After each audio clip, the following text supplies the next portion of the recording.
Hello children, I am your teacher from grade 4, Vidura College, and today you are going to learn how to write an essay on Vesak festival. We are going to discuss the importance of Vesak festival, how to organize and write an essay under the topic Vesak festival, and common mistakes that you should avoid when writing an essay. This is not the Vesak month, is it? This lesson was allocated to teach in May in the subject year plan of English language.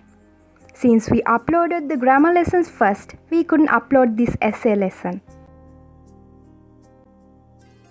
Okay, let's revise the basics of writing an essay. So how many main paragraphs are there in an essay? Yes, there are 3 paragraphs. They are the introduction, body of the essay, and the conclusion. Well done. Now I will discuss further with the topic Vesak festival. Introduction. When we write an essay, we have to introduce the topic in the introductory paragraph. So how do we introduce the topic Vesak festival? First, we can write who celebrates it, then why are they celebrating it, and when are they celebrating it.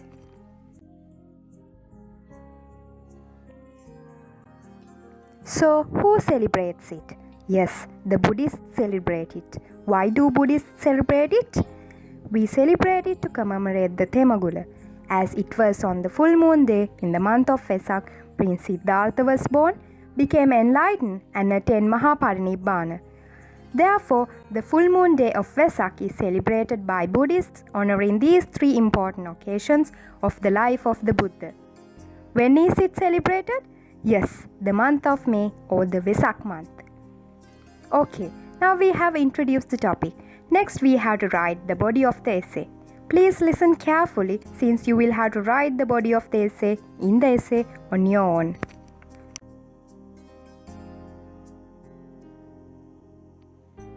In the body of the essay, you need to write details related to the topic. Before that, let me teach you an easy way to write an effective paragraph under any topic. We need planning to do anything effectively. So we need to plan out what you're going to write in the paragraph.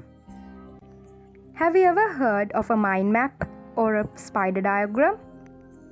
Okay, let me explain what it is. You need a piece of paper. Write the topic in the center and write in short what you're going to write. Can you see my mind map? So I have jotted down what you can write in the body of the essay. In the body of the essay, you can write about decorations, religious activities, festive environment, our personal experiences, and the things you wish to do on the next Vesak festival. Now let's discuss further these points. When you write an essay, you have to use your creative writing skills. That means you have to write sentences with adjectives, adverbs that you know by making it nicer to the reader. When it comes to the decorations, don't just write there are lanterns, pandals and buckets. You can write, we make beautiful Vesak lanterns. We light the oil lamps and Vesak buckets in the evening. Houses are decorated with Buddhist flags and streamers. It is very beautiful in the night. People go to see pandals with Jataka stories. Religious activities. People engage in many religious activities during the Vesak Poya Day. There are 2 types of religious activities as Amisa Pooja and Prathipaththi Pooja. So you can write down a few of them as follows. On this day, all Buddhists go to the temple, offer flowers, light oil lamps and worship the Buddha. People get together as groups and provide free alms, dansal, to the people. These free alms include lunch, dinner, snacks, drinks, ice creams and various other food types. Most people observe Sil, listen to religious discussions or engage in meditations in temple. Festive environment. You can write about the festive environment as well. For example, People sing bhakti or devotional songs to honor the Buddha. Some people organize Vesak Kalapa or competitions related to the theme Vesak.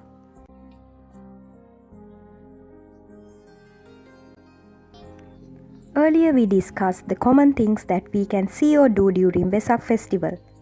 That is why we use present tense. But when you're writing about personal experiences, we need to use past tense as we are talking about things we did in the past. As an example, you can write, I observed seal with my grandparents. But do not try to repeat the things you have written on the previous points. Additionally, you can write what you wish to do on the next Vesak Poya day. You must use future tense to talk about the things you wish to do. You can use going to form, which you learned on a previous presentation. For example, if you are planning to organize a dansal, you can write as, I am going to organize a dansal with my family on the next Vesak festival.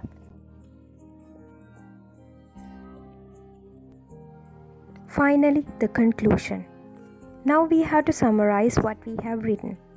If you like, you can write your opinion on this passage. You can conclude the essay like this. We can collect more merits by engaging in the above puja. With these merits, we can have peace in our lives.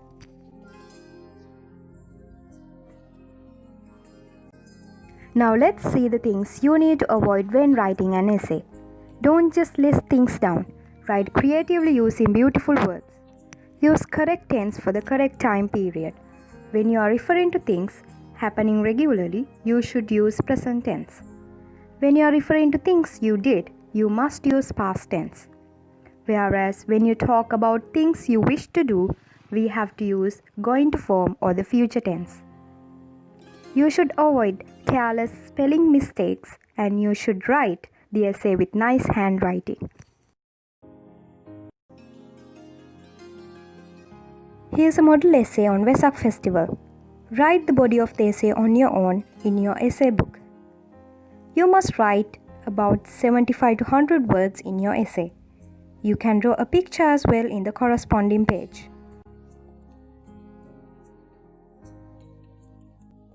That's the end of the presentation. Be healthy and safe. See you soon.